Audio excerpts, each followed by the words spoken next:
पोलिसांच्या 22 टीमा, त्या 22 टीमांना स्पेशल ट्रेनिंग देण्यासाठी मुंबईला पाठवण्यात आलं.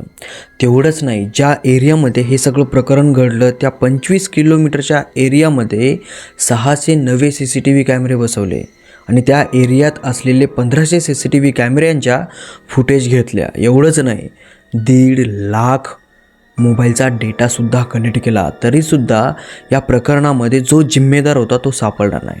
आणि ज्याने हे सगळा प्रकार केला होता ना, तो प्रकार असा होता, जर शेतामध्ये एखादी बाई मोकळी काम करणारी दिसली ना, तो तिच्यापाशी जायचा, तिला पकडायचा, तिच्यावर तो चुकीचं काम करायचा आणि काम केल्याच्या नंतर काम करता करता तिचा गळा दाबायचा.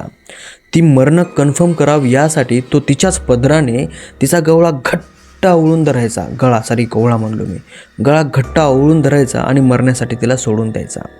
असं करता करता त्या माणसाने तब्बल 9 बायांचा जीव घेतला आणि जी 10वी बाई होती ती वाचली. तिचा गळा जास्त आवळला गेला नाही आणि त्या बाईने या प्रकरणाचा उघड केला. त्या माणसाचं नाव आहे कुलदीप गंगवार आणि तो उत्तर प्रदेशचा राहणारा आहे. उत्तर प्रदेशमध्ये ही घटना घडलेली आहे, ज्याने 9 बायांचा जीव घेतला. आणि ते पण कशामुळे? त्याच्या मायमुळे. कारण की त्याची माय त्याच्यासोबत क्रूरपणे वागत होती.